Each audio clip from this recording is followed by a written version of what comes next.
Viral, istri polisi curhat suaminya Bribka HK diduga selingkuh dengan 4 wanita, Propam turun tangan.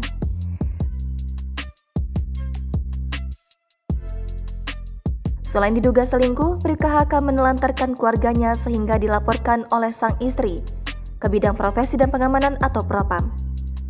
Bribka HK dalam postingan viral diketahui berdinas di Polsek Pondok Aren, Tangerang Selatan. Perselingkuhan oknum polisi ini terkuak setelah diunggah akun Instagram dan TikTok @imelda_bella_. Dalam video yang dibagikan, wanita itu mengunggah bukti perselingkuhan sang suami. Awalnya, ia mengunggah foto dirinya dan sang suami saat mengenakan seragam pink khas Ibu Bayangkari.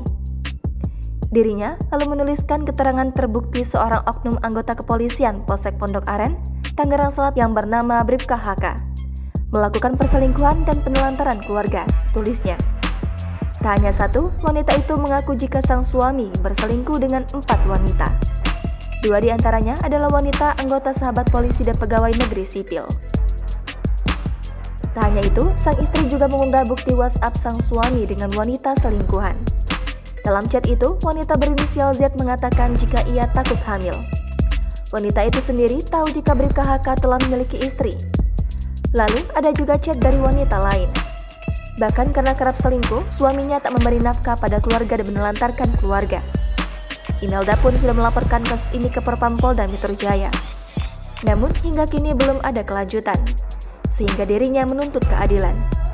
Di akhir video juga tertulis aduan kepada Kapolri Jenderal Polisi Listio Sigit Prabowo dan Kadif Propam Polri Irjen Syahardiantono dengan meminta agar laporan tersebut diproses, karena hingga kini belum ada kepastian hukum untuk sang suami. Dikonfirmasi, Kapolres Tangerang Selatan AKBP Sarli Soldu menyebut pihaknya masih mengecek kebenaran informasi tersebut. Charlie menyebut Kasih Propam Polres Tangerang Selatan tengah melakukan pengecekan dan pemeriksaan soal kabar tersebut. Sementara itu, Tribunnews.com juga sudah mengonfirmasi kabar perselingkuhan anggota Polsek Pondok Aren tersebut ke Kapolda Metro Jaya Irjen Pol Fadil Imran, Kabid Propam Polda Metro Jaya Kombes Pol Birawa, dan Kabid Humas Polda Metro Jaya Kombes Pol Endra Zulpan. Namun, hingga kini ketiganya belum merespon percakapan untuk mengonfirmasi kebenaran informasi tersebut. Jangan lupa subscribe, share, komen, dan like ya!